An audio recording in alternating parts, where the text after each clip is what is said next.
So today's study is going to be about returning to the book. Here we are in the time of Hanukkah, the time of dedication, and this to return to the book.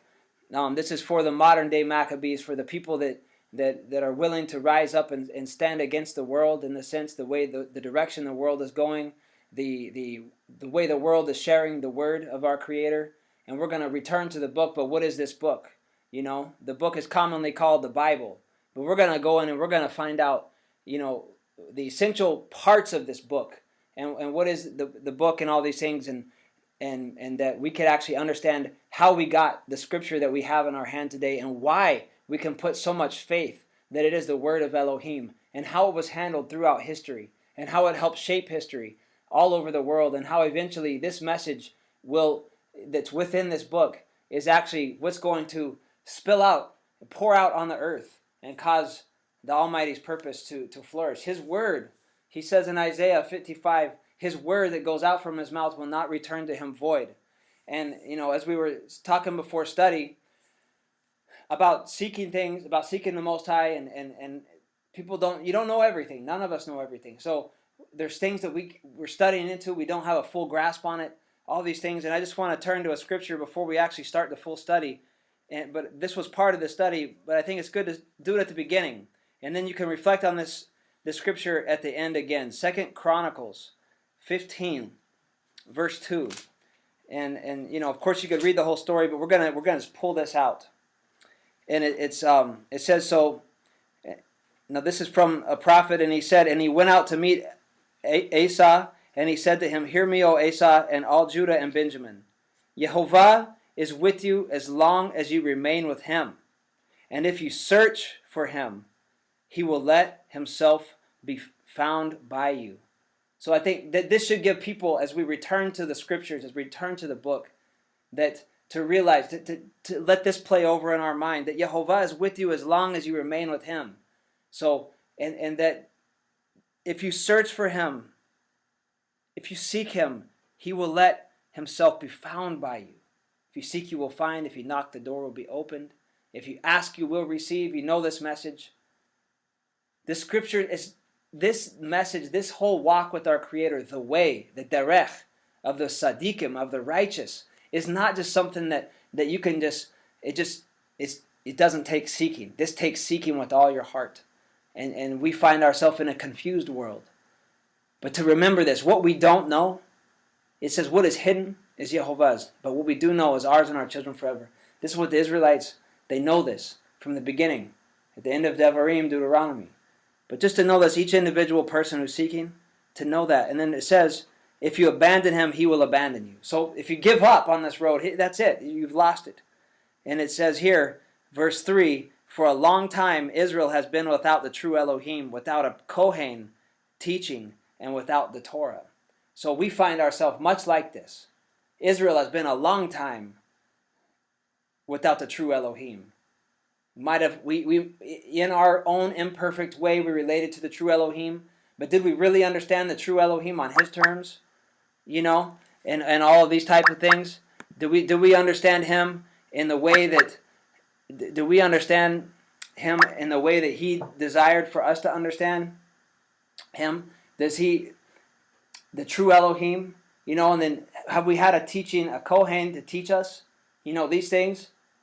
And now we're at a time when these things are starting to happen. And the Torah, it's being brought back. So again, as we start this study, 2 Chronicles 15, 2 and 3, it says, Yehovah is with you as long as you remain with him. And if you search for him, he will let himself be found by you. But if you abandon him, he will abandon you. For a long time Israel has been without the true Elohim, without the Kohen teaching, and without the Torah. So these are things to remember. We're coming out, we're an unchastised people. We're a people without discipline. We're a people that have not been trained in Torah. And even the people that maintain the Torah all these years, there's been distortions over the years. It morphed through 2,000 years of exile to orthodoxy today. Is not the orthodoxy of the Second Temple. It's changed slightly. It's not lost. And as long as everyone continues to seek him, he will stay with them. But if we abandon him, if anyone in Israel abandons our Creator, that's it. And the beautiful thing is, even when the imperfect ways that people have worshipped the Creator, He will accept it if it's doing your best and you're seeking Him. And the thing is, when we know better, we must do better. So today, we're talking about, in this time of Hanukkah, which is dedication, that we should return to the book. Return, and we're going to find out again what this book is, so that we can find the true Elohim, and we can learn from the teaching Kohanim, and we can learn from the true Torah, and walk in His ways, and be successful. So, the scriptures. Last week we talked about coming out of Hellenism. We realized Second Temple Judaism was also steeped in Hellenism, and Christianity grew out of a Hellenized world, Roman world, and we have a lot of distortion of what was actually the Torah truth. Today we're going to talk about the people that maintained the word, the actual word, not rabbinical theory, not Christian discussion, not religious people's ideas, the word. We're not going to talk about interpretation. We're going to talk about the word, because the word is the word of Elohim. Now, for you guys, I'm gonna put on the video. This is a scripture. This is called Biblia Hebraica. This is the Tanakh. This is the Tanakh based on 6 Massoretic texts. We have, one of them is the Leningrad Codex and so on and so forth, which is based on the Aleppo Codex. If you see within here, you have the scriptures and you have these writings on the side. These are scribal notes. We're going to talk about these things today. This scripture is what Brother Keith Johnson said. This is the book that Yeshua read. This is the book that Yehoshua the Messiah read. It wasn't a book then, it was scrolls.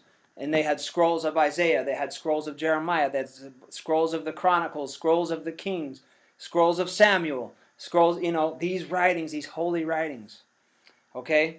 So, anyone here today cannot just read this text and understand it as it was in the ancient world. It's going to take work. A long time Israel's been without the teaching Kohen, to be able just to open this, no English, and understand what all the notes are, understand the context, the syntax, and the language, the history, and everything that's going on in these prophecies. But we can get there one step at a time. The beautiful thing here is that we're here. But this is the book. And I'm going to prove it to you that it's the book. And it was the book that Yehoshua read. We're going to go to Luke 4:16 through 17. This is the book that all the Jews, all the Israelites read. This is these scriptures. As we turn to it, I'm also going to bring up a few things that we'll touch on a little bit later. Authoritative text. There is authoritative text, and then there's basically non-authoritative text. What would have been read in the synagogue versus what you might have at your house? Like, for instance, you could take, in the ancient world, you didn't go to the store to buy a book. You had to write it yourself. You had to copy it. So someone being a farmer, he's not a fully trained scribe. But he could still copy the book of Genesis for himself, or the Torah. It could be something that someone does as a hobby or something they love the word, they want it at home. But that wouldn't be used in the synagogue. That wouldn't be read at the temple. If he wanted to make it authoritative, he would actually take it to the scribes at the temple, and they would actually edit it for him. We're going to get into all these things. But we're going to see here in chapter 4 of Luke, on verse 16, it says, "And when he went to Nazareth, where he had been brought up, and according to his custom, his tradition, his custom, on the Sabbath day, he entered the synagogue, and he stood up to read." And what did he read? So the scroll of the prophet Isaiah was handed to him, and he opened the scroll and found written in the place. Okay, so this scroll, this is an authoritative scroll. This basically, we're going to find out, is the exact Isaiah we're reading today in this Biblia Hebraica. If you have the JPS, you have the Hebrew. This is the Hebrew that the Hebrew text is from. It's the same Isaiah he was reading. That's amazing to think about. 2,000 years ago, we're still reading the same thing. Now we're going to go Let's go to 2 Timothy 3:16 and 17. We'll see what Paul has to say here. So, Paul says, all Scripture is inspired of Elohim and beneficial for teaching, for reproving, for setting things straight, for disciplining in righteousness, so that the man of Elohim may be fully competent, completely equipped for every good work. So there's a lot of controversy around Paul. But if you actually read what Paul says, most of the time in the context, you can figure it out what he's talking about. But one thing that we can agree with on Paul is that all Scripture is inspired of Elohim and benefit for teaching and for reproving, for setting things straight, for disciplining in righteousness, so that the man of Elohim might be fully competent, completely equipped for every good work. Now, what Scripture is he talking about? Historically, it's really easy to figure this out. He's talking about this same book I'm holding right here, the Tanakh, which is the Torah, the prophets, and the writings, from Genesis to Malachi. Or from Genesis to Chronicles, actually. It's actually from Genesis to Chronicles, the way it's done in the Hebrew. This is a beautiful thing to understand. How do we know he's not talking about Matthew, Mark, Luke, and John? Because when Paul wrote this, Matthew, Mark, and Luke, and John weren't even written. How do we know he's not talking about Revelation? Because if Revelation wasn't written. And so the book of Acts wasn't written either. So he's not there's no way that someone can say that he's talking about the New Testament here. This is not to downgrade the New Testament.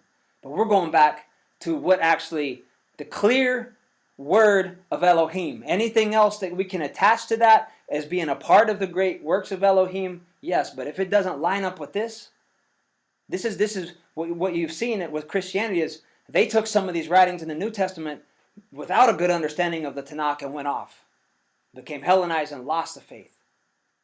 And the Most High will allow that to happen. It was prophesied that it would happen, but here we are, we're returning to the Word, and we're remembering even what Paul said here, that the Scriptures is inspired of Elohim, all of the Scriptures, and it says, so the man of Elohim may be fully competent. So when he was going to the synagogues in the book of Acts, and they were opening up the scrolls, they were reading these authoritative scrolls that we still have in our hand today. We have the vocalized manuscripts. These which they didn't have vocalized. They knew how to read Hebrew back then. They didn't have to have the vowel points. We're going to learn about the Massoretes, but just to see that Paul. This was not even an argument amongst the disciples and then the later students of Yehoshua, like Paul, who became preachers of this good news of the kingdom. They knew what the word of Elohim was. This is very clear, and also. Let's go to Romans chapter 3.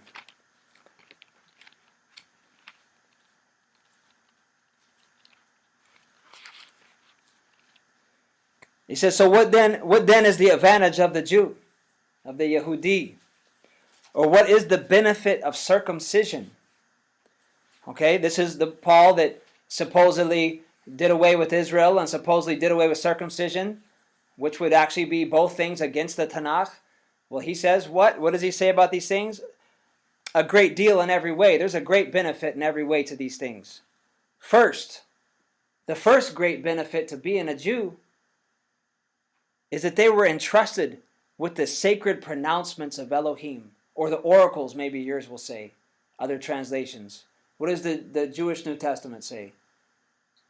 In Romans 3, verse 2. Much in every way, in the first place, the Jews were entrusted with the very words of Elohim. The very words of Elohim. This is amazing. So here, they were entrusted. I wrote it down. Other translations are going to say entreated. Basically, this was an entrusting. So nobody can argue this. The only people that were given the entrustment of the words of Elohim, the sacred pronouncements, his words that he spoke, were the Yehudim, the Jews, the Israelites. This is amazing. This is like ground zero. Returning to the book. Well, who's carried the book? And who's carried the book down to this day? The Jews, the Israelites. Here we have Israel coming back together is really important for people identifying with the Elohim of Abraham to know these things. And I think it's really powerful to see what was being taught by the apostles. The sacred utterances of Elohim. This is what the Jews were given. They were entrusted to this. This is an advantage to them. This is so powerful. Okay, there's so much detail in that we could go into. We're going to start to cover, a little more. So the book, the HaSefer is a scroll in the ancient world, like we said. There was official collection of writings accepted in the Second Temple time. We can trace this, that as by all the Jews, by the people with authority, as authoritative as the authoritative word of Elohim. Yehoshua knew it, Paul knew it, but also all the Yehudim knew it, all the rabbis. These are the words. No one argued these things. Now, how to apply them? This is not talking about Talmud, Mishnah, and all this stuff. But if you look at actually the Mishnah and the Talmud, they are still based on the Word, the same Tanakh. It's all a discussion about the Tanakh. Later on in Jewish discussion, became based on the discussion of the Word. So they began to talk more about what rabbis said about things versus what the Tanakh said. But the original rabbis that wrote the Mishnah and wrote these things, they were actually in discussion about the same book. And it just, as it got further and further down the line, people began to discuss, well, what did Rashi say about this? Not, it became further away. But just to say, man, just to think about this is amazing.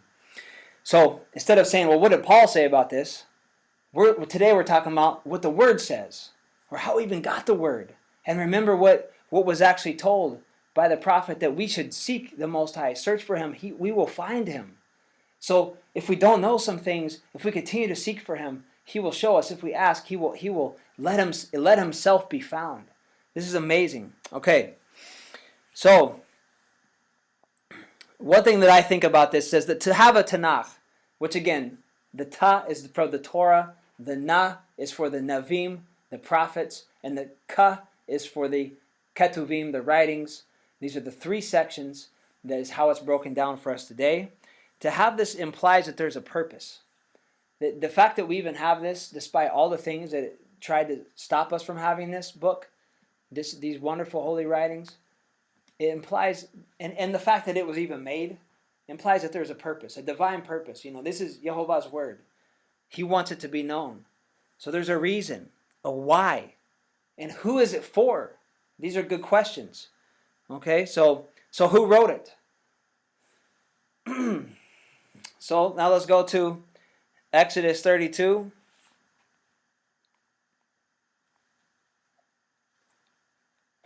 So in Exodus 32, verse 16,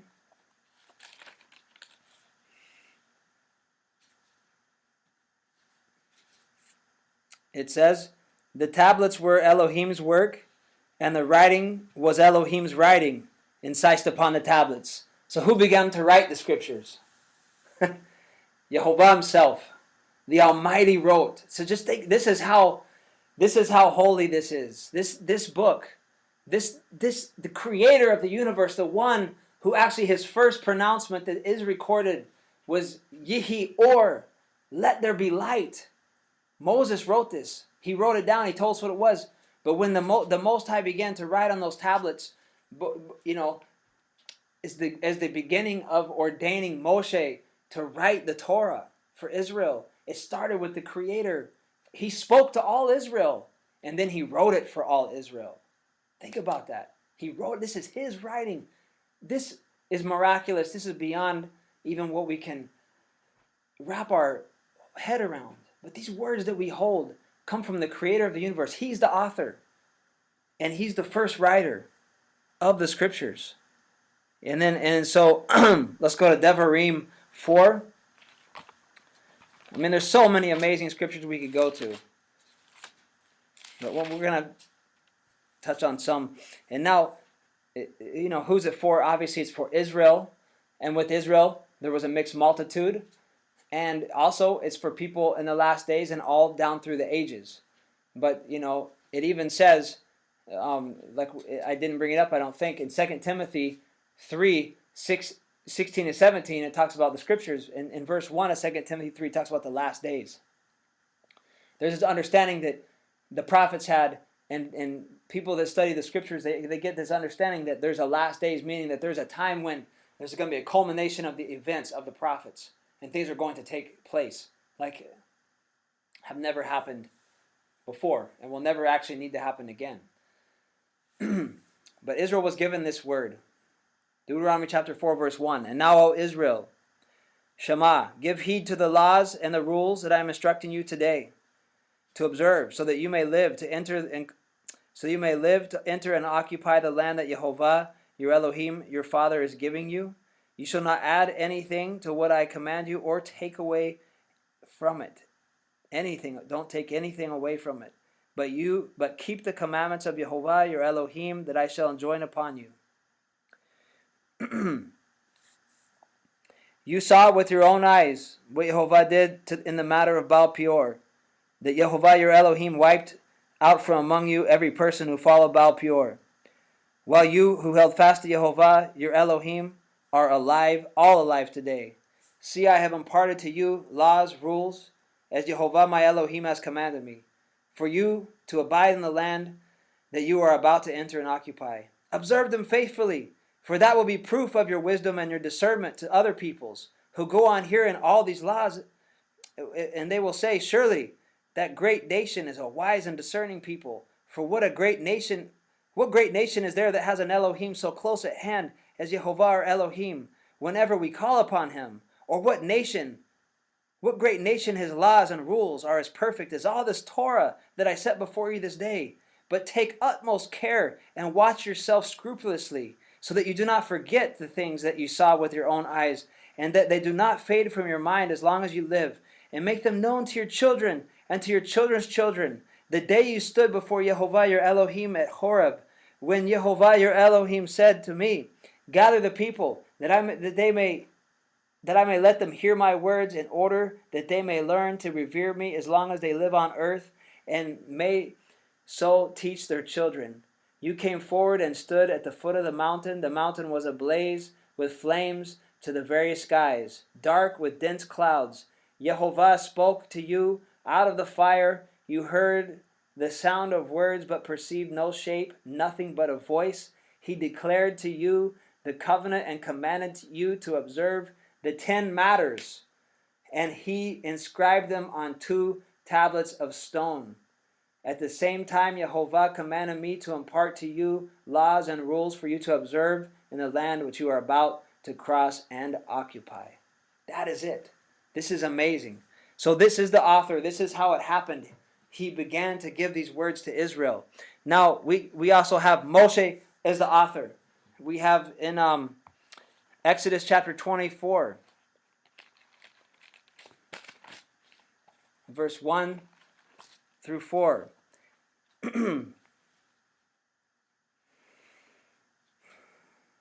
Actually, it's more than that. Let's see here. And he said to Moshe, Come up to Yehovah with Aaron, Nadab, and Abihu, and the 70 elders of Israel, and bow low from afar. Moshe alone shall come near Yehovah, but the others shall not come near, nor shall the people come up with him. Moshe went and repeated to the people all the commands of Yehovah, all the rules, and all the people answered in one voice, saying, all the things that Yehovah has commanded we will do. Moshe then wrote down all the commands of Yehovah. So we have him writing. This is, of course, I know that you all know these things, but it's powerful to realize this. And what we have here, if you skip over to verse 8, it says, actually in verse 7 it says, Then he took a record of the covenant, read it aloud to the people, and they said, all that Yehovah has spoken we will do faithfully. Moshe then took the blood and dashed it on the people and said, This is the blood of the covenant that Yehovah now makes with you concerning all these commands. So this became the book of the covenant. Sefer HaBrit. This is the book of the covenant. This is the Sefer HaTorah. This is the book of the teaching.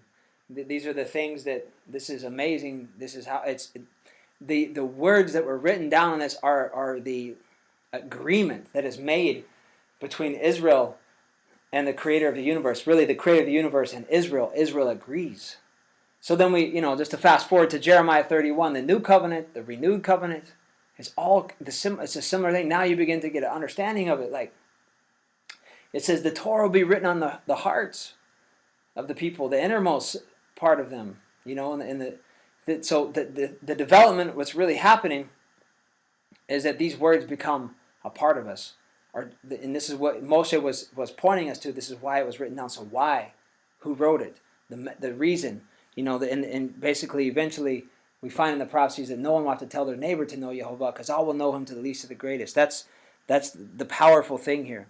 So we also have Moshe continued to write for the rest of the 40 years. And what we have is the complete Torah that Moshe wrote, from Genesis, Bereshit, to Devarim, Deuteronomy, 5 books. But then came Joshua. Let's see here. Let's go to Joshua 8:32. Joshua carries out the command that Moshe gave him.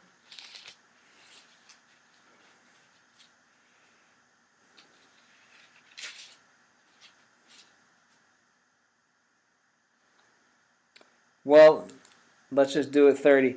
And Yehoshua built an altar to Yehovah, the Elohim of Israel, on Mount Ebal, as Moshe, the servant of Yehovah, had commanded the Israelites, as is written in the book of the Torah of Moshe.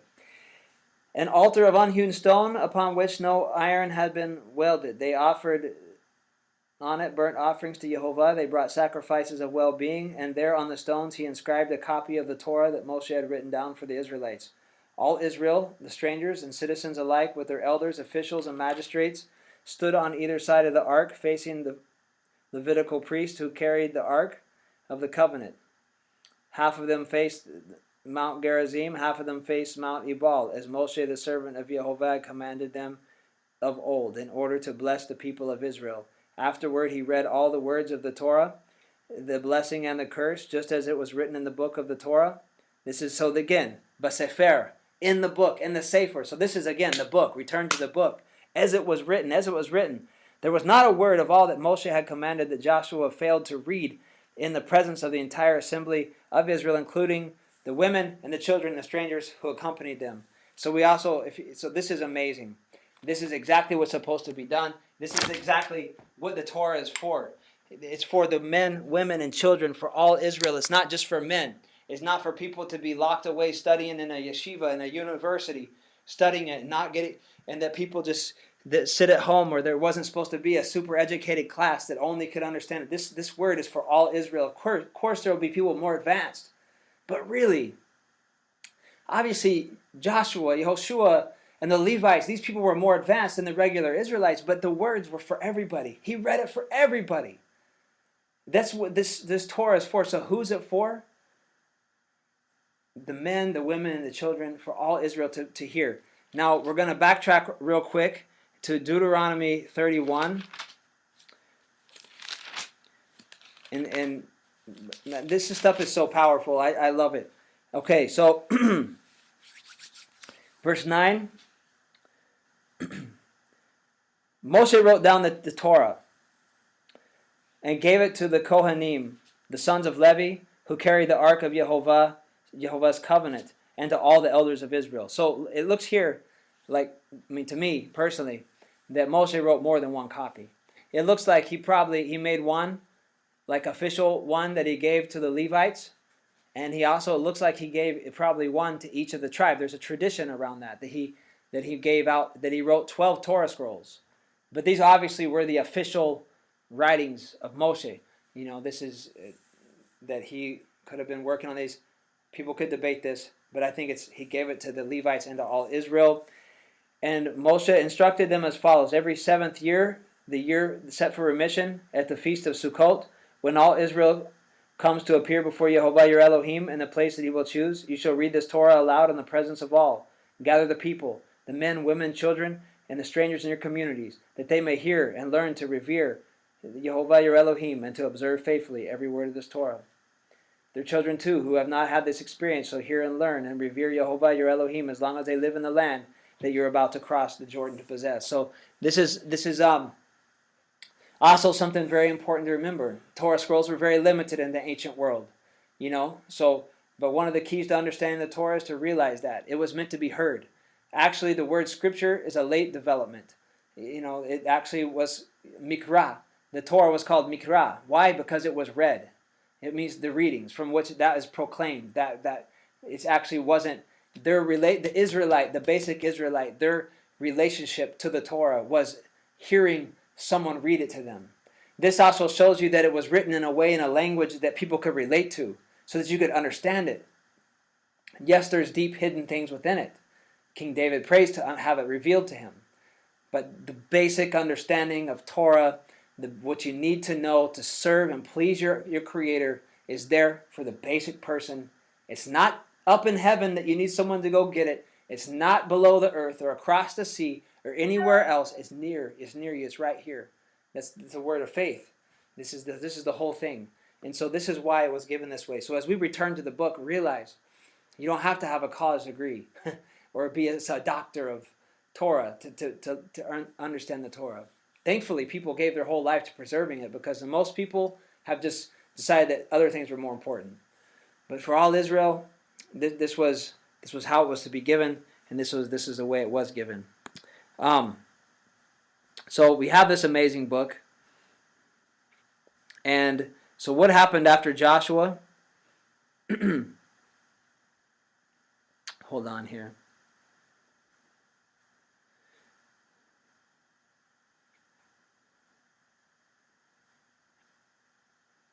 Okay, so, I want to read this. Deuteronomy 29, 14 and 15. This is the other audience that it's for. It says, this is the Torah portion, Nitzavim.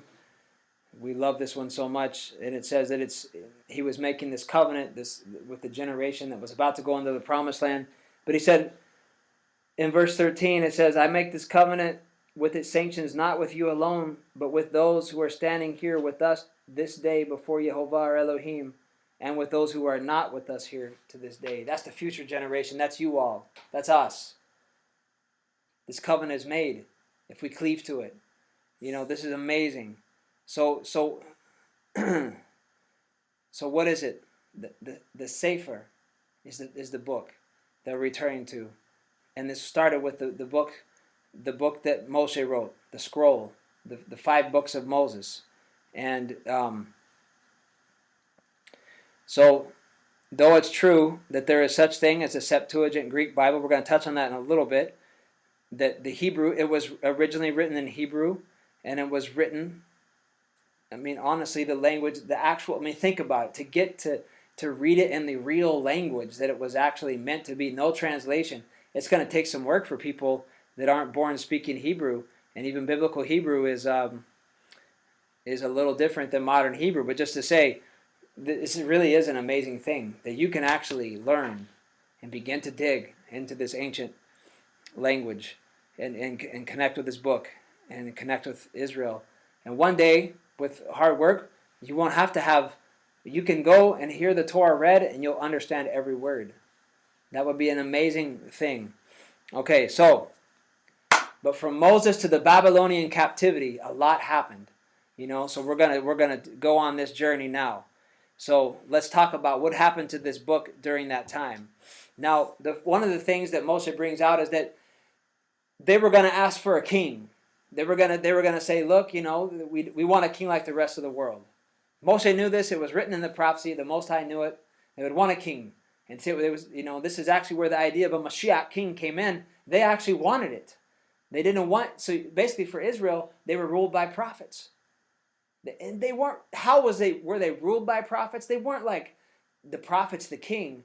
The prophets were their brothers, fellow servants of the Creator, who helped them maintain the right course. And when things got too far out of line, they came and delivered the word of the Most High. And they were there men of faith or women of faith who stood up in their generation as outstanding and helped guide it in the right direction. But a king wasn't a part of the original plan. Because we have Yehovah Melech HaOlam. Yehovah is the king of the universe. So this is the whole idea. Ultimately, Israel doesn't need an earthly king to rule over them or anyone else. It's really that the creator of the universe is our king. That's the ultimate. And he gives us prophets. However, Deuteronomy 17:18 says, now it shall come to pass when this king, he sits on the throne of his kingdom, and he shall write a Torah for himself. He shall write for himself a copy of this Torah on a scroll in the presence of the Levitical Kohanim. So this is the Deuteronomy 17:18. The JPS says the Levitical priest will write a Torah for him, but I think the more correct translation is that he would write one, that so that he would know, and that he wouldn't go off, so that he would know the word, and that he wouldn't go off the path. But maybe the priest would write it with him or help him. Obviously, he would need help. These were the master scribes. So already we had the Levites were these master scribes. So where would the Kohanim, these priests, where would they find, and the king, where would they find the master copy of the Torah? That's the question. So when Saul became king or David became king, who had the scrolls of the Torah? This is like kind of a background story. Well, it said in Deuteronomy 31:26, take this book, this Torah, and place it beside the ark of the covenant of Yehovah your Elohim, that it may remain there to you as a witness against you. So that's Deuteronomy 31:26. So it was placed there. Also, we saw that the elders of Israel received a Torah scroll. But if you read the book of Judges, we don't know what happened to those Torah scrolls. Those tribes, it didn't seem like they were studying too much Torah. But Saul became king eventually during the time of the Judges. And in that time of Saul and David was the next king. Who was the prophet? Samuel. Samuel was the prophet. Where was Samuel raised? With Eli the Kohanim. He was raised with the master, with the scrolls. Samuel preserved the Torah. Samuel would have been the one that David, that Saul and David, that those men would have been acquainted with to have the Torah scrolls. And then who do we see? And then, David had Zadok, the priest, and others around him, and Nathan and Gad, the other prophets that came after Samuel. But, Samuel, 1 Samuel 10:25, if you go to it.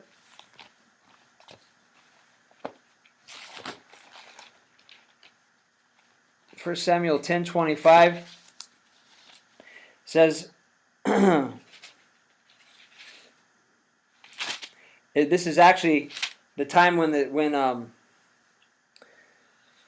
Saul is being crowned king, and it says in verse 24, Samuel said to the people, do you not see the one whom Yehovah has chosen? There is none like him among all the people. And all the people exclaimed, long live the king, or Yahi Hamalech. So this is the king of Israel they asked for. And it said, Samuel expounded to the people the rules of the monarchy, or the rules of the kingdom, and wrote them in a book and placed it before Yehovah. And Samuel sent all the people away, each to his own house. So here he wrote down the rules of the kingdom. This is the Torah. This is the teaching. This is and these were the things that were to be expected of the king. So then we have David came next. So we're gonna kind of move quick. David came next. He would have also had to write his own Torah scroll. But David was a man who loved the Torah. Psalms 119. If you read the whole thing, he loved the Torah. He loved the intricacies. He prayed about it. He studied it more than anyone else. He poured his heart into it. He knew, as a child, his whole life was studying Torah. You could tell, And then he says, to open my eyes to the wonderful hidden things of your Torah. He prays for this. He says in another place, your commandments are broad beyond measure. For everything in the world, there's like a measurement. There's an end. There's something there. But the Creator's commandments, there is no end. They're broad beyond measure. You can't measure the power that's within all of this. This is the sacred pronouncements of the Creator of the universe. This is how holy it was to him. No one could add to it or take away from it. So David, when you read Psalms 119, that's why you get this charge. So we know David continued the Torah. And if you go to 1 Kings 2:3, when David was time to pass the kingdom on to Solomon, he taught his son a very important thing. 1 Kings 2:3.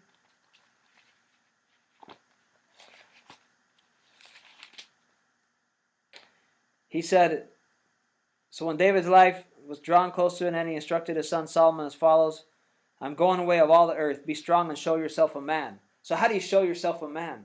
Keep the charge of Yehovah your Elohim, walking in his ways and following his laws, his commandments, his rules, and his admonitions, as recorded in the Torah of Moses. As recorded, as written, actually. Kakatuv batorat Moshe. In order that you may succeed whatever you undertake and wherever you turn. So again, like I said before the study, people are held accountable to what is written. This is why we got to return to the book. There's so many rabbinical commentaries, so many Christian commentaries, so many thoughts about this and that, and interpretation and all these things. We need to return to the scriptures. That's what I'm calling out for today. I'm encouraging my brothers and sisters. This is exciting. We have these same words that David got to read, that he told Solomon to study. Why? This is the same reason why Paul said, what advantage has the Jew? Much in every way. First of all, because they were given these sacred pronouncements of the creator of the universe. He wasn't speaking about his writings. He didn't put his book, his letter to the Romans or the 2 Timothy in the same category as what we're talking about. This is really important to realize. These things are serious. So Solomon came. But at the end of Solomon's life, it got topsy-turvy. He started to forget the Torah. His son Rehoboam came up. The kingdom was split. The children of Joseph, Ephraim, Manasseh, the 10 tribes went north, split as a northern kingdom of Israel. And Judah, Yehudah, and the lineage of David, the kingdom of David stayed in the south. Jerusalem is the capital city. Jeroboam became the king of Israel in the north, and now we have a divided kingdom. And unto this day, it has never come back together. And this is what we still pray for this day. Reading the Torah portion of Joseph and his brothers lets us know there's going to be a time when Israel comes back together. The prophets tell us there's going to be a time when it all comes back together. Israel will be healed. Until then, it's been a broken family. But we're coming back. And one of the main key, what's going to need to happen for all of us, is to return to this book. This is it. So Solomon reigned. He built his house, the temple, that's now in shambles. It was burnt down by the Babylonians. We're gonna talk about it. The world, the idolatry crept back in. They lost the Torah. But then came a righteous king, Jehoshaphat. And he came, after a few kings. And if we go to 2 Chronicles 17, I'm going to read these scriptures out, but you can write these down. 2 Chronicles 17, 7 through 9. Then in the 3rd year of his reign, he sent officials to teach in the cities of Judah. They taught in Judah, having the book of the Torah of Yehovah with them, and they went throughout all the cities of Judah and taught among the people. Amazing. Here they have the book. Here you have the book is there. They're teaching. And you know what? Sometimes the Torah is not only the Torah. They could have also had the writings of Samuel. They could have had other things, but definitely the Torah. Sometimes it'll say the Torah of Moses, but sometimes later on it became referred to as the law of Yehovah. The Torah was all the writings of the Torah and the prophets. It became to be fused together. But definitely the Torah, the teachings. So after him, it went astray again. And then out of that rubble rose up Hezekiah, a righteous king. Hezekiah was the 14th king after David. Now, Ahaz was Hezekiah's father. 2 Chronicles 28:24, it says, Ahaz cut the utensils of the house of Elohim in pieces. He closed the door of the house of Yehovah and made altars for himself in every corner of Jerusalem. This is how evil, the temple that Solomon built, they had it, he shut it down. But in the first year of Hezekiah, 2 Chronicles 29 verse 3, in the first year of Hezekiah's reign, in the first month, he opened the doors of the house of Yehovah and repaired them. And in 1 Kings 18:6, let's go there real quick. 1 Kings 18:6.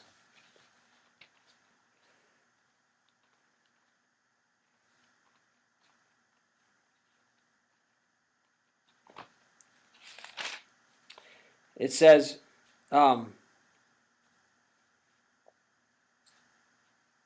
yeah, this is actually, let me see here. I wrote this down wrong. Let me see here. Hold on. 2 Kings 18:6.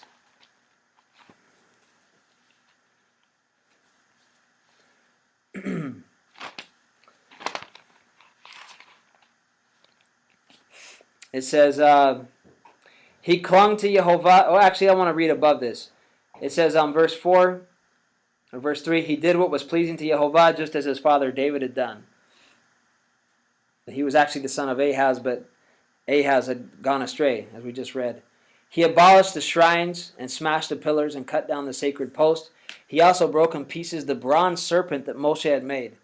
For until that time, the Israelites had been offering sacrifices to it, and it was called Nehushtan. So they had made an idol out of the bronze serpent. And so here we have Hezekiah had to smash something that Moses made because he wanted to put an end to idolatry. So something could start good and end up really wrong. And this is like a very big lesson. So whenever you're returning to the book, to the ways of the creative universe, you have to smash some stuff. He trusted only in Yehovah, the Elohim of Israel. There was none like him among all the kings of Judah after him, nor among those before him. This just means he was extremely great. He clung to Yehovah. He did not turn away from following him, but he kept the commandments that Yehovah had given to Moshe. And Yehovah was always with him, and he was successful wherever he turned. All right, so this is amazing. So Hezekiah, he wrote letters to tell Israel to come back, and he quoted the Torah. He's an amazing king. I mean, you could study everything you can about him. Another great king of Israel who rose up only 46 years after the death of his great-grandfather Hezekiah was Yoshiyahu. His dad, Manasseh, did some of the most wickedest things, the wickedest things you could ever imagine. But Yoshiyahu rose up at a time when Israel had gone back into the worst idolatry, and that we won't even mention right now. But the temple was closed down. They began to they had to repair it. And Josiah, in 2 Kings 23, if you flip to it, verse 1 and 2. Actually, before we read this, when they went to repair the house and they were digging through, they found the Torah. They found the scrolls. They found the book.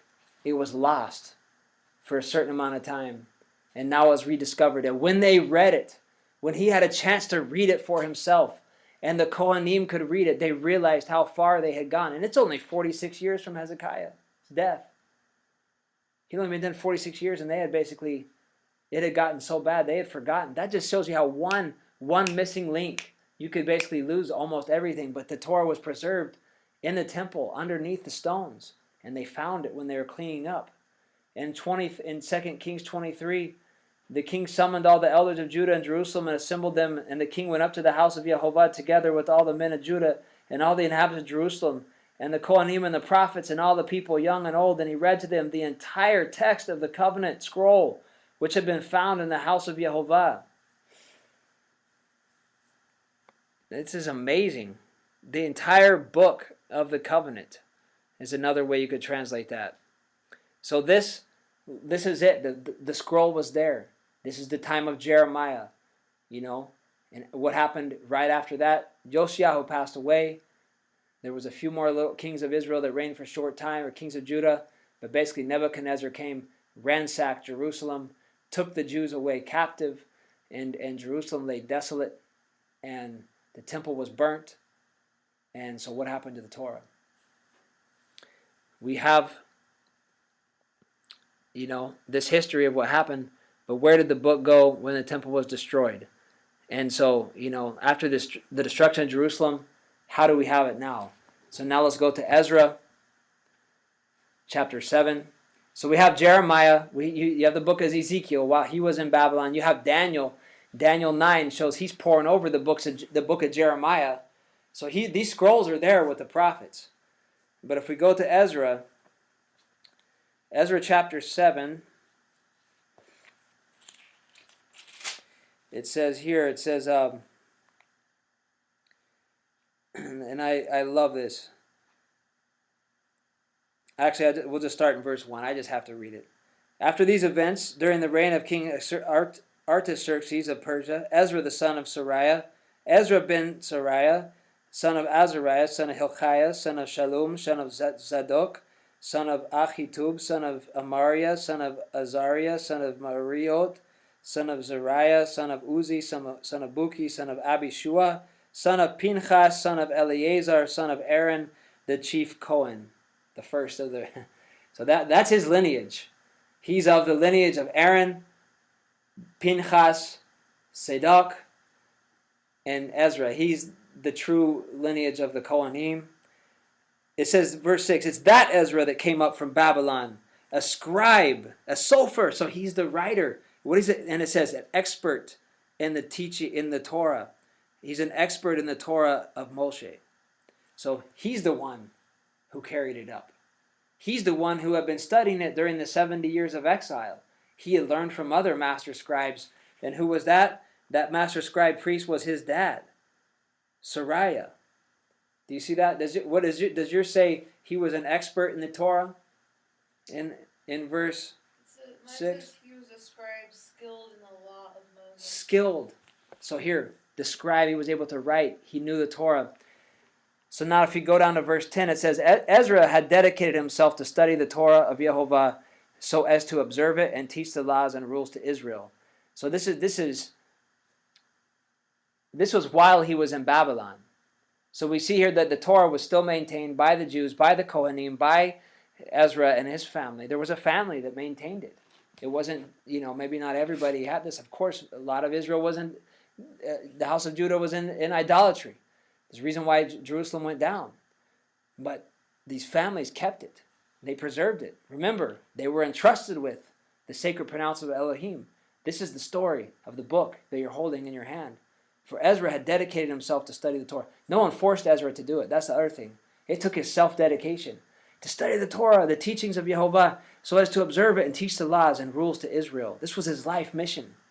So, it says, verse 12, Artaxerxes, king of kings, to Ezra, the Kohen, scholar in the Torah of Elohim of heaven. That he was known by this, even by the world power at the time. And if we go to Nehemiah chapter 8, verse 1, it talks about that Ezra stood up. It says in Nehemiah 8 verse 1, and when the 7th month arrived and the Israelites being settled in their town, this is now they're back in the land of Israel. The 70 years are over. The entire people assembled as one man in the square before the water gate, and they asked Ezra the scribe to bring the scroll of the Torah of Moses, which Yehovah had charged Israel. So they brought it forward. They had it. Again, what this just shows us that they absolutely had it. And verse 2, and on the first day of the 7th month, Ezra the Kohen brought the Torah before the congregation, men and women, and all who could listen with understanding. He read it, facing the square before the water gate, from the first light till midday.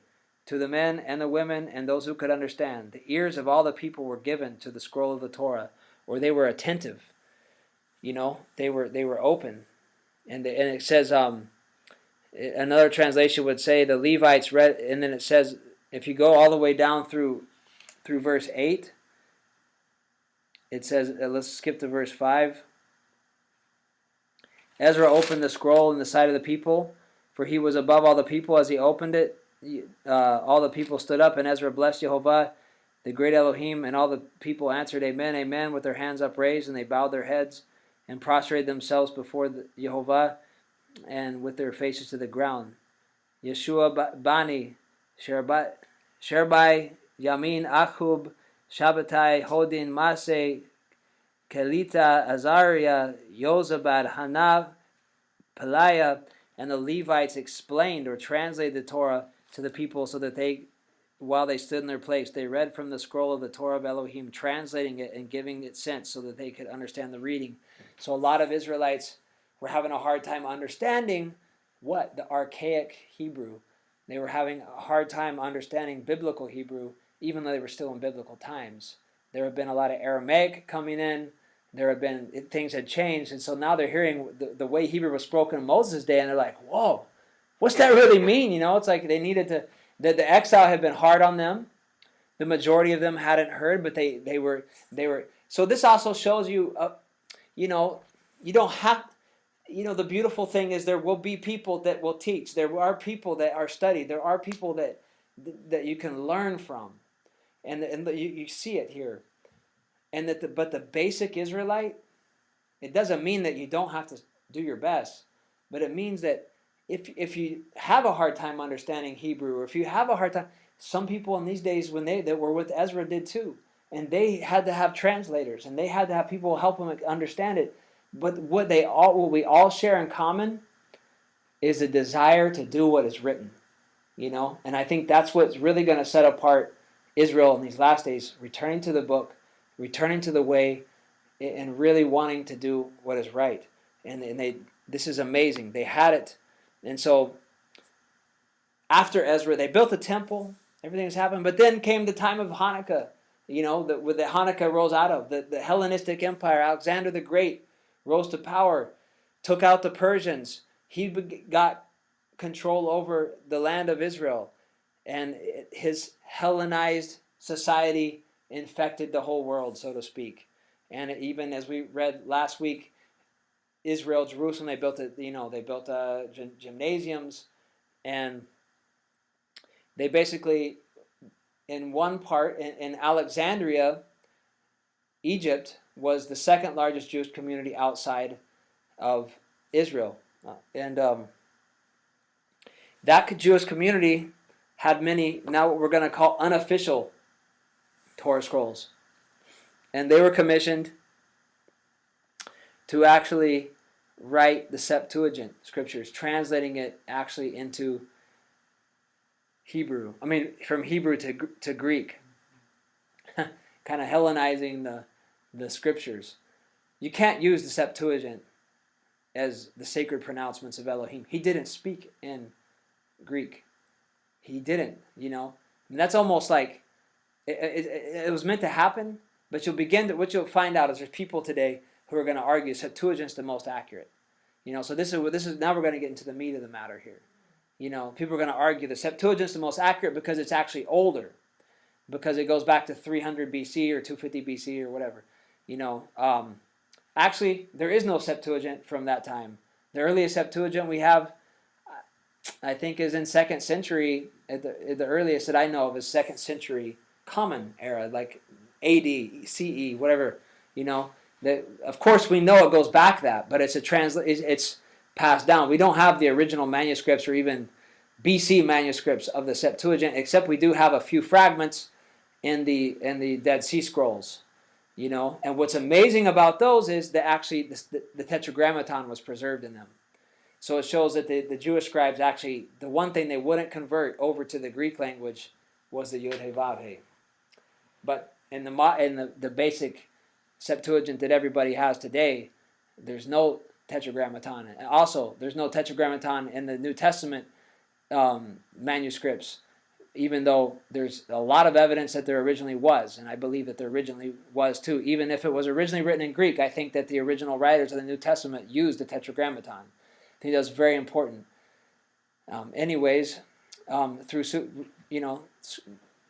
Through mistakes that man makes, they remove the name. However, I'm going to skip over some of this because the Septuagint was written, but it was not written by the authoritative scribes and through the Torah, the official Torah scroll. There was unofficial Torah scrolls. They were written by unofficial scribes or people that had it in the Alexandrian community. And they actually found in the Dead Sea Scrolls, we're going to talk about it, different variants of the book, basically. So we're going to talk about this here in a minute. So I'm just stating this right now. But if you go in 1 Maccabees, and I'm not against Septuagint. I think it's fine to use as a reference. It's just, there's no reason to look at it as the ultimate scriptures.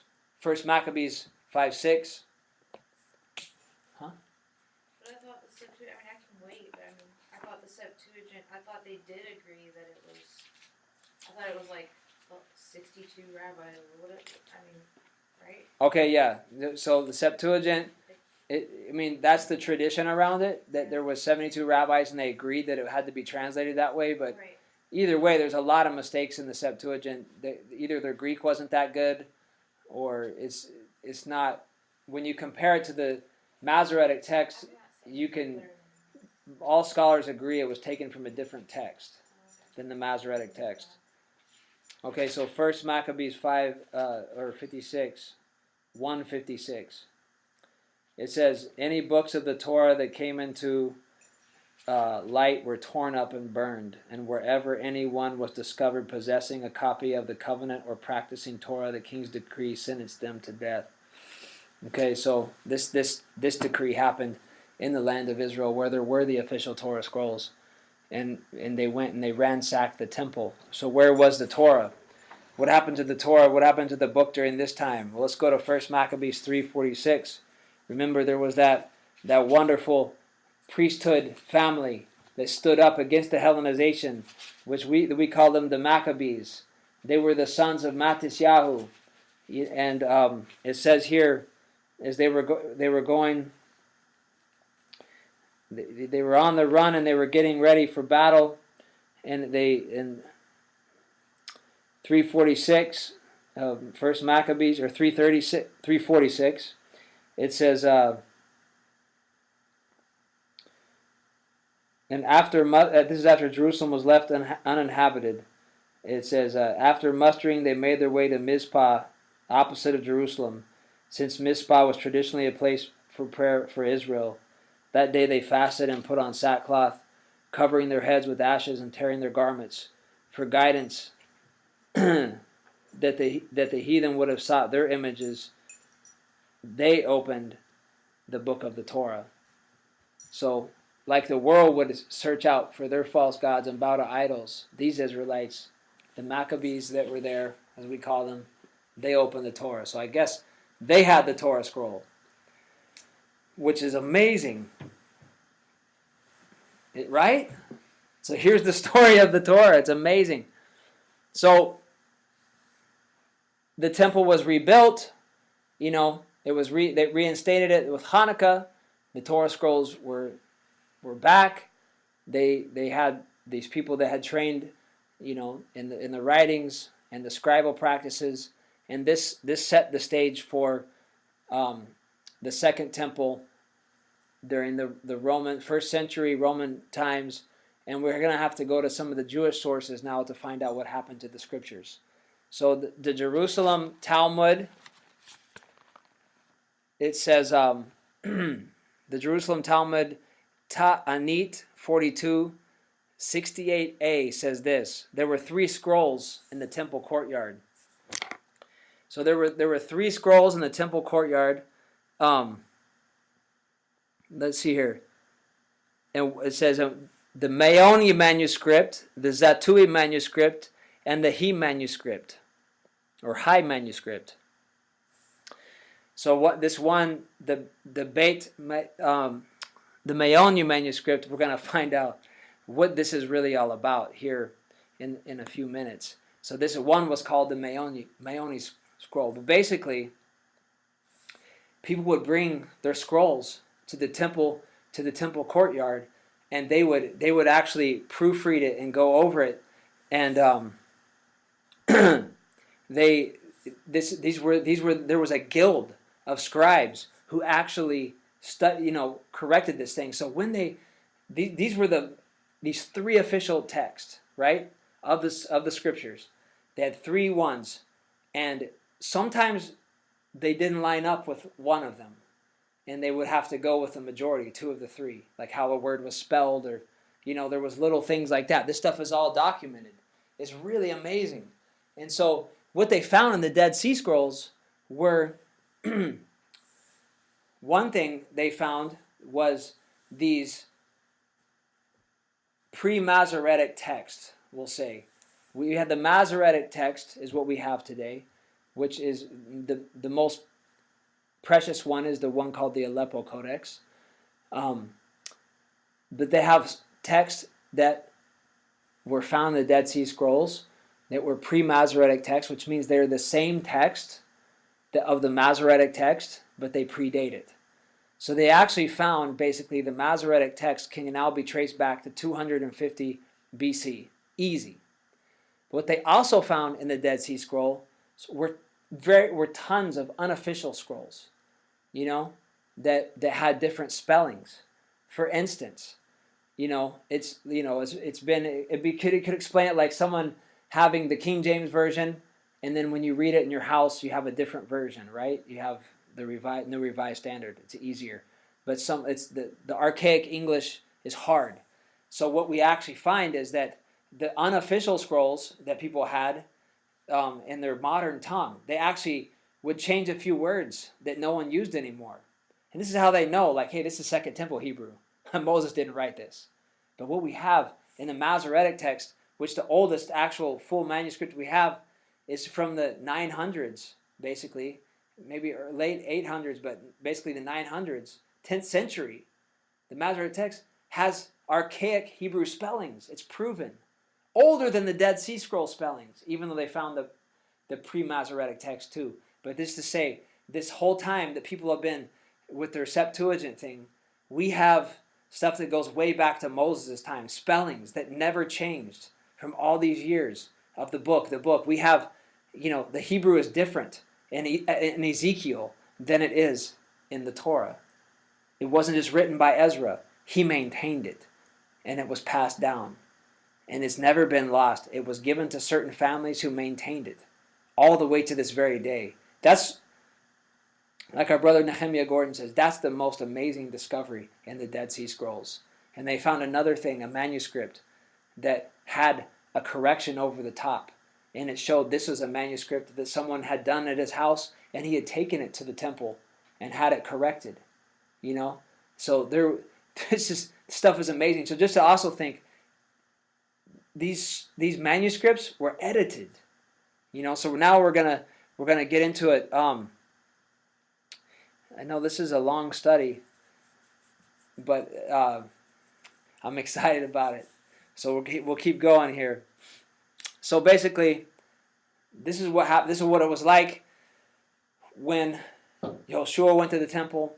This is what it was like in the Second Temple times. There was a guild of scribes that were maintaining it. You'll find a lot of stuff in the New Testament where the scribes came to him, and he says, "Woe unto the scribes." There was hypocritical scribes, but there was also righteous scribes. He wasn't coming against all the scribes. In fact, he supported the scribes. He just was against the hypocritical scribes, and that's a whole nother study. But I want to say one thing that he says in his day, as he was the one, he witnessed these things himself. If we go to Matthew 5:17, he says, and this is the Shem Tov translation, it says, "And at this time Yehoshua said to his disciples, 'Do not think that I came to annul the Torah, but to fulfill it. Truly I say to you, until heaven and earth depart, not one letter or one dot shall be abolished from the Torah or the prophets, because all will be fulfilled.'" There it is. Not one dot. He's saying the scribes are preserving it. It's all. This word cannot be destroyed. These are the sacred pronouncements of our Father.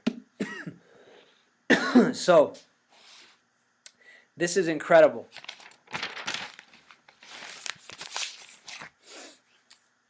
So, 70 CE, the temple was burned.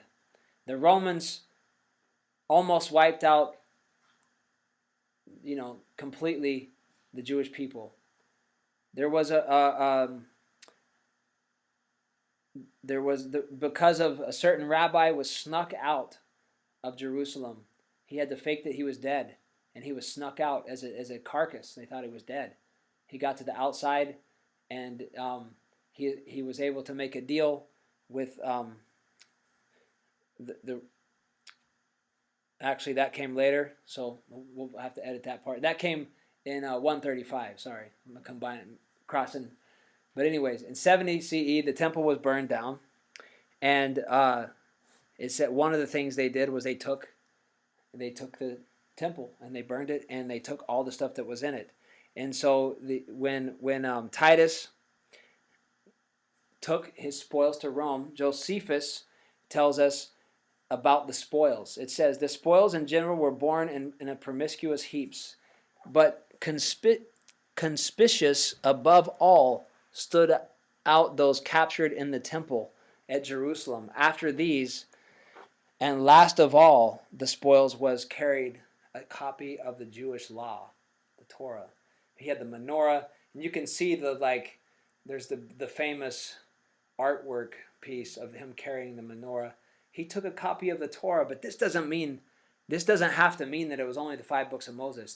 This is probably all of the scrolls, which form our Tanakh today.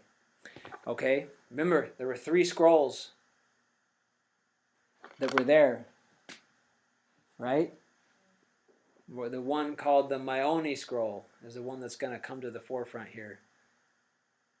Now, the scroll was taken to Rome. It was supposedly put in the palace, but then it was later transferred to this guy Severus. Severus placed it in a synagogue, actually took it back down to Israel.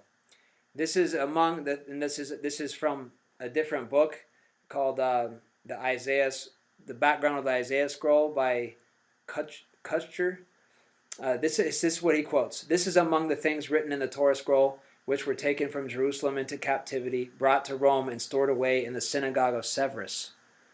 Emperor Alexander Severus, in the year 222 through 235, was friendly towards the Jews. A synagogue with a Roman inscription was discovered in Archaeus, Lebanon, the emperor's hometown. So that's right there north of Israel, right? The rabbinic sources, now if you go to rabbinic sources, the temple scroll found its way from there down to a town called Beit Maon. And so this place didn't have this name until 300 CE. There was no Beit Maon. So why do you think it had that name? Because it was the Maoni scroll. They knew it. The temple, so that's like the house of Maon. It's so deep. So this is the rabbinical source. They're telling us, they're telling you the tradition of what happened. And Rabbi Yossi said, this is the manuscript currently found at Beit Maon. These are different rabbinical sources. So this is what, okay, now we're getting to what the Massoretic text is. So from the year 300, well, the Masoretes rose up out of this time in Tiberias, right?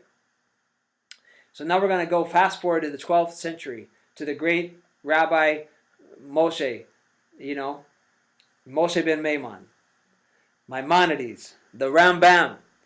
He said, according to Maimonides, Aaron ben Asher, the scribe of the Aleppo Codex in the 9th century, he proofread his manuscript several times. This is one of the reasons why it's so amazing. It's such a powerful manuscript. This is exactly what Maimonides says.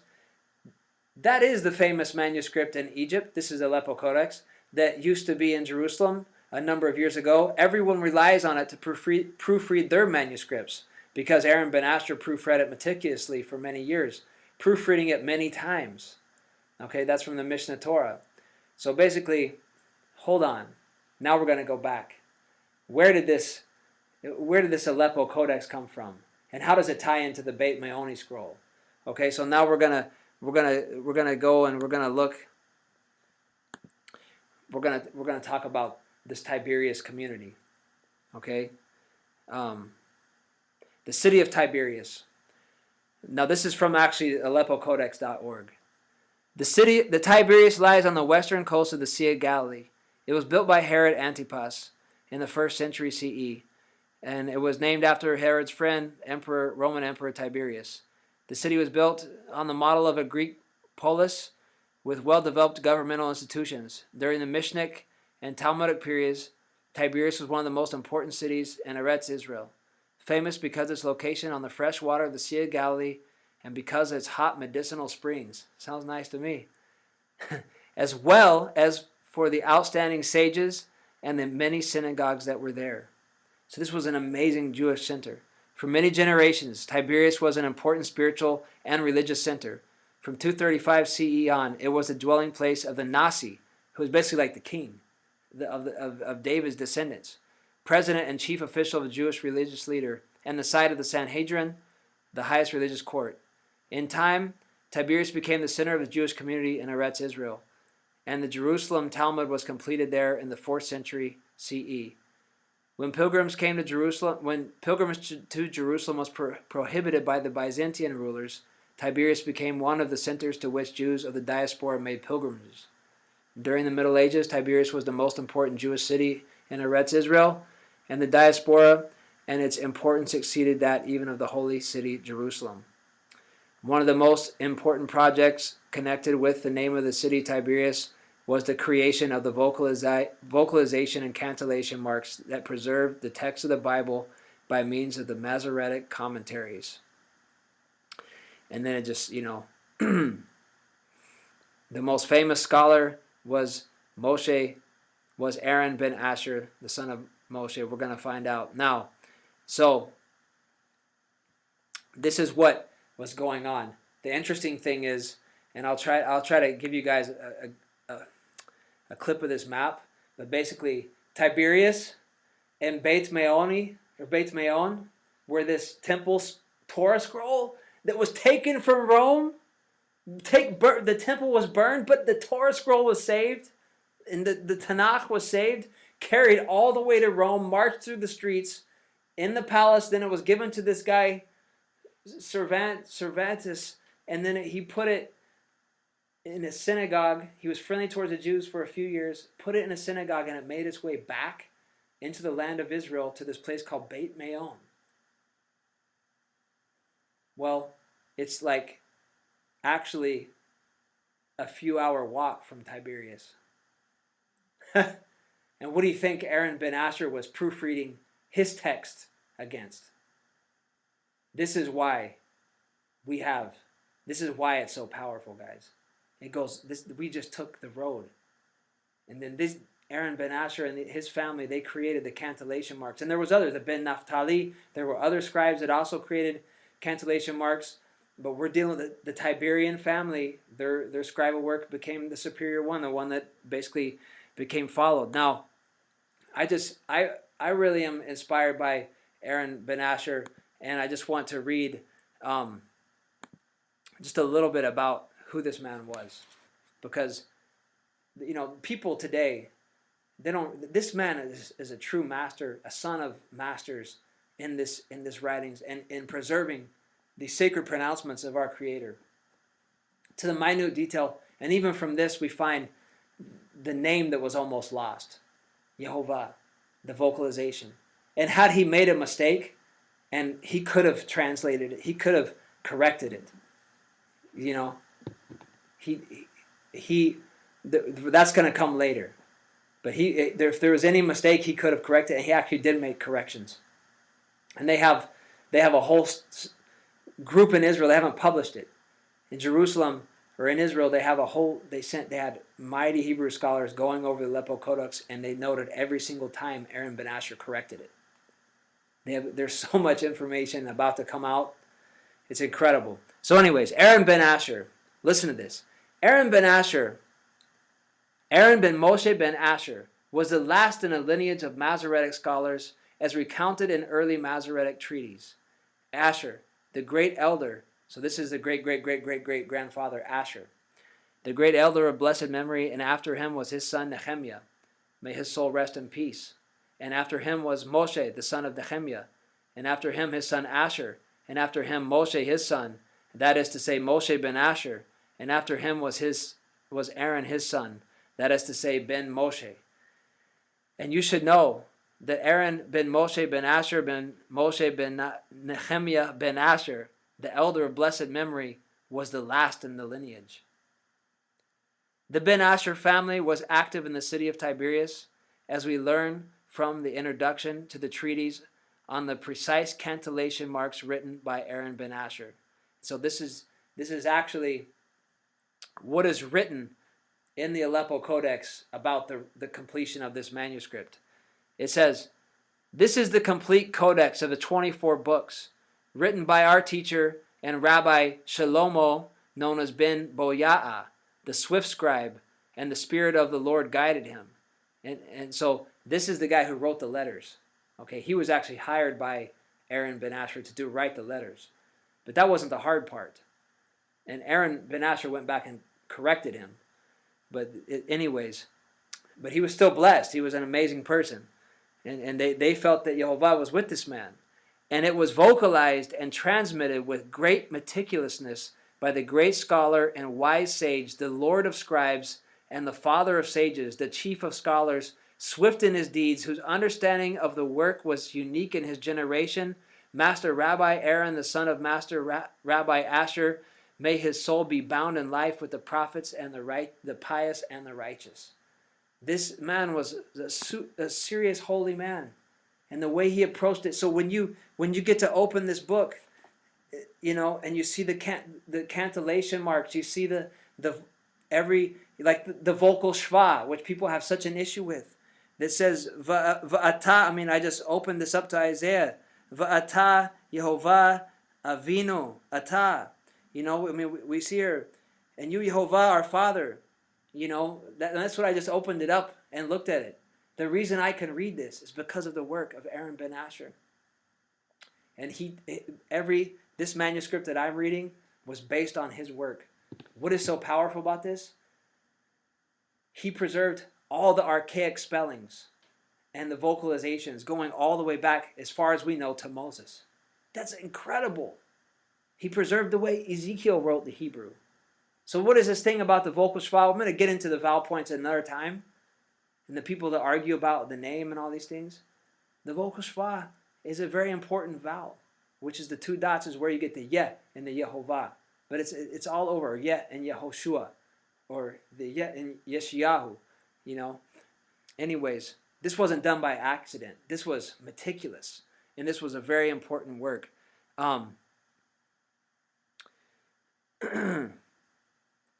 So there was just one more thing on him. There was another, later on in the 16th century, from Rabbi Menachem de Lanzano in the 16th century, he wrote this in his book, The Light of the Torah. And all the Jews in those lands relied upon the reading of Ben Asher. This is how you read the Torah. When you're going to learn to read the Torah in front of the community in the synagogue, you're learning how to read it according to the cantillation marks, according to the vowel pointings of Aaron ben Asher. Do you realize how powerful this is? He said they all relied upon the reading of Ben Asher as though a divine voice had proclaimed, Ben Asher, Ben Naphtali, the halakha is according to Ben Asher. Meaning basically the Ben Naphtali was another scribal family, but everyone relied upon Ben Asher's work as the actual one, the way you do it. And it says, in the 19th century, certain scholars suggested that Aaron ben Asher might have been a Karaite, and not a rabbinical Jew, but that's a whole nother thing. But just to think about this, so how do we get this book? And then you go back to what Maimonides was saying, that even in his day, everyone was comparing their manuscripts to Aaron ben Asher's work. So how did Maimonides get this? To get his hands on the Aleppo Codex. So now we got to take we're just going to bounce through it really quick. So the Aleppo Codex was made in the city of Tiberias, which is right next to Beit Meon. So we're saying that he compared it to the temple scrolls. And this is what he meticulously edited it. This is going to be very important going forward when understanding the text and returning to the word. This was meticulous. This was his life work, okay? And he was praised for it. He meticulously edited it. And why was it even written? It was actually written for a Karaite community in Jerusalem. So after Aaron ben Asher had it done, he was hired to do it. They took it to the Karaite community in Jerusalem, and then 170 years later came the Crusades, the Crusades, and the Romans captured it. When they took Jerusalem, they realized they had something precious, and the Jews of Egypt and Cairo, they bought it. They had to buy it from the Romans. So again, it was almost wiped out again, And then the Roman, then that's how Maimonides got it. He was in Cairo. And the legend has it that his children took it to Aleppo, and there it stayed until our modern time, and now it's been brought back to Israel, which is a story in itself. But regardless, It's here. It's around, and it's made it. So the Romans almost got it there, and so it's today. It's in a vault in Israel. But so what, right? Well, this was the source for all of our scriptures, and that is amazing. It's powerful. So why did Elohim give us this book? Exodus 34:27. Let's turn to it. Exodus 34:27.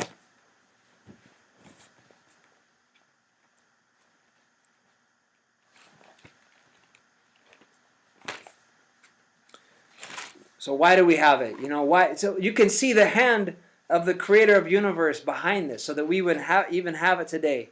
But why do we have it? And it says, in Exodus 34:27, and Yehovah said to Moshe, write down these commandments in accordance with these commandments. I make a covenant with you and with Israel. And now let's go to Deuteronomy 30, 9 through 10. So it's a covenant. It's an agreement. It's written down. All right.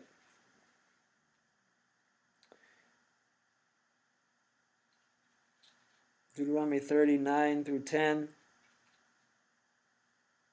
Actually, verse 8 in the Jewish translation. You, however, will again heed Yehovah and obey all his commandments that I enjoin upon you this day. Now, if you read Deuteronomy 30, this is about the last days. This is about Israel rising up, finding themselves scattered throughout all the earth. Realizing that we got to return to the Torah. This is what's happening. This is what's so amazing.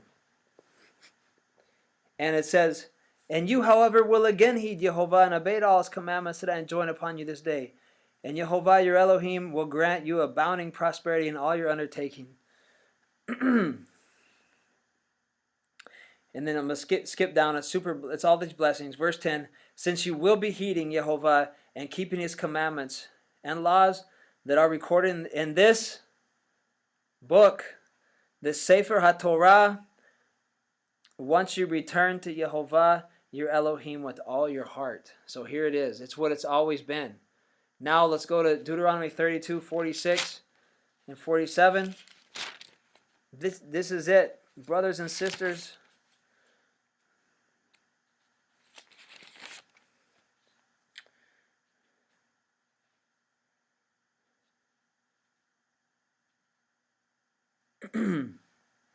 He says here,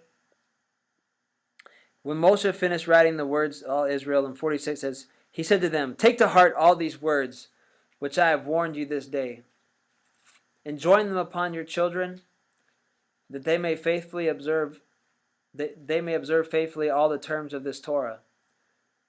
For it is not a trifling thing for you, it is your life. Other translations will say it's not an idle word for you. It is your life. Why do you have it? Because it's your life. These words are life. The part where it says, he that is thirsty, let him come drink from the waters of life. It's right here. We have access to it. So how do you do it? How do you come back to the book? How do you return to the book? We can learn from the same commandment that he gave to Joshua, in Joshua chapter 1, verse 8.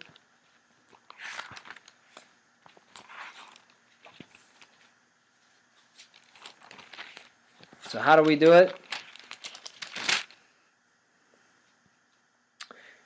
He says, this book of Torah shall not depart from your mouth. You shall meditate on it day and night, so that you may be careful to do all that is written, according to all that is written in it. For then you will make your way prosperous, and then you will have success. This Torah will not cease from your lips, but recite it day and night. To meditate on it day and night. Well, what is this? This is the word Hagah. It means to meditate, moan, mutter, memorize, make known through your mouth. to utter these words. So like we were talking about here in my house, when you're reading, when you're studying, you can actually read it, especially in the Hebrew, and it's powerful. This is how the Israelites learn. If you go to Psalms 1, we find this exact word is used. But by staying in the Word, studying the Word, sharing the Word, walking in it, as we are instructed in the Shema, letting it not depart from our mouth. It says, happy is the man, verse 2 says, Ki im batorat Yehovah chavso uvatorato yehige yomam v'layla, that he who studies the Torah day and night, he who meditates on, whether the Torah of Yehovah is his delight, he studies the Torah day and night, or he meditates on it day and night. He memorizes the Torah day and night. You can look at these things, and the same word is also used in Proverbs 15, and I love this proverb. Proverbs 15 says, verse 28, it says, the heart of the righteous man rehearses his answer, or studies or meditates. It's the same word, hagah. He meditates, he memorizes, So when you really look at this, okay, so now let's go back to Aaron ben Asher. This man had a photographic memory, okay? In those scribal notes on the side, he has one thing that says, it's a marking of 134. He had it.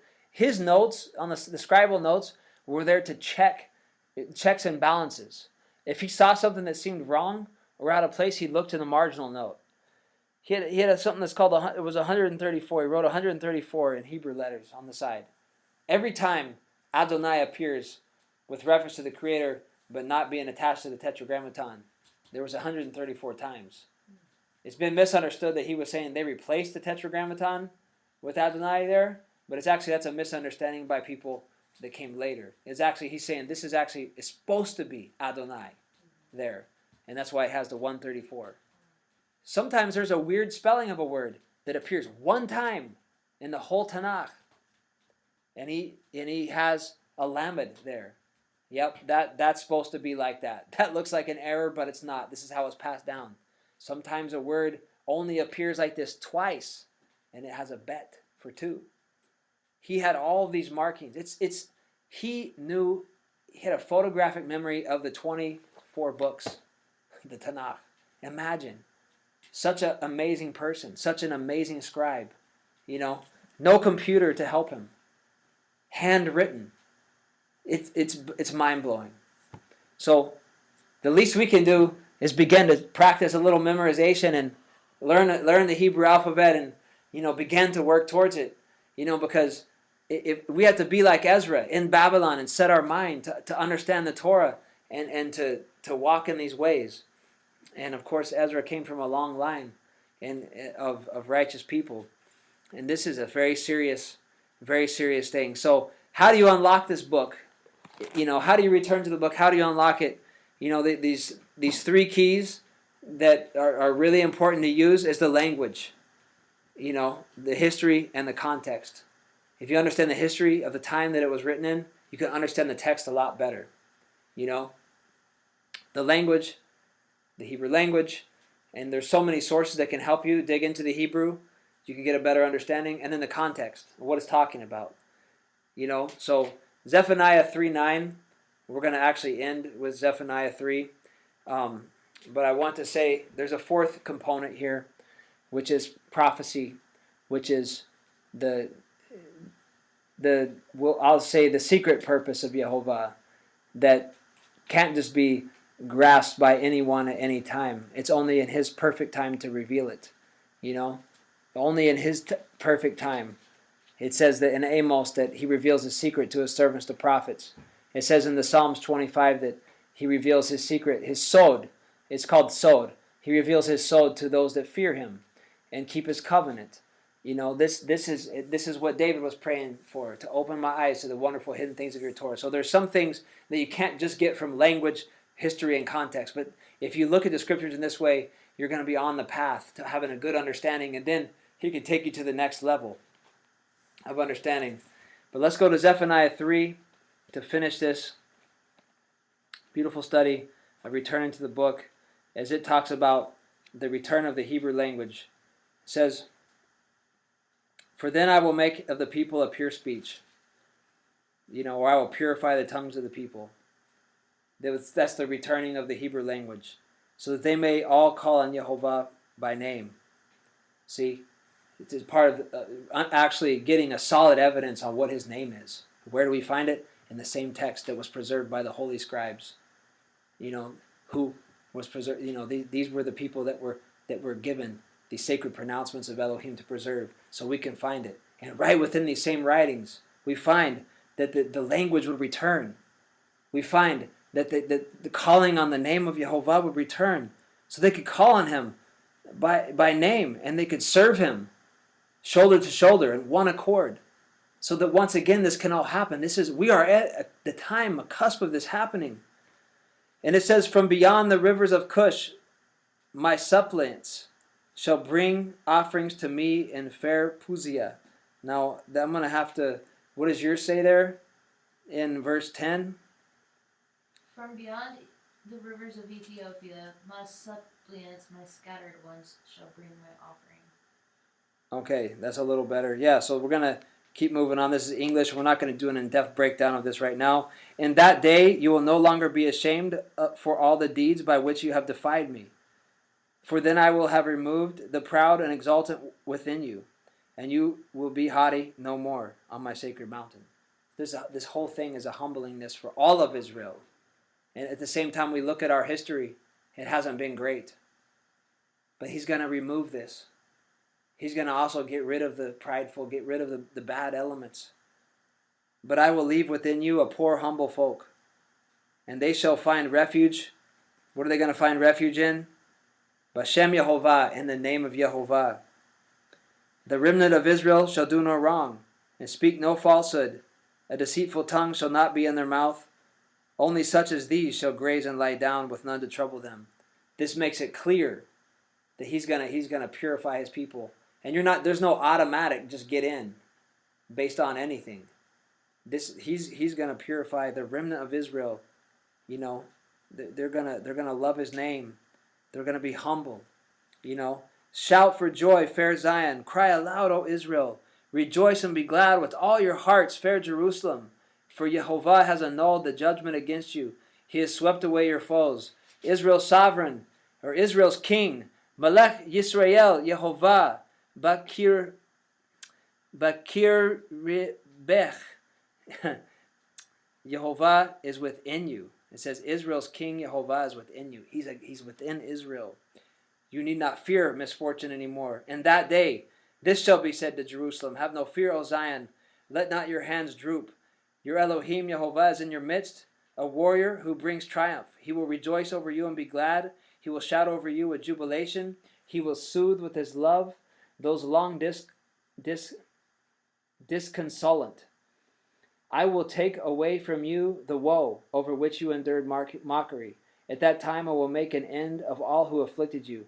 I will rescue the lame and gather the strayed, and I will exchange their disgrace for fame and renown on all the earth. And at that time I will gather you, and at that time I will bring you, for I will make you renowned and famous among all the peoples of the earth, when I restore your fortunes before their very own eyes.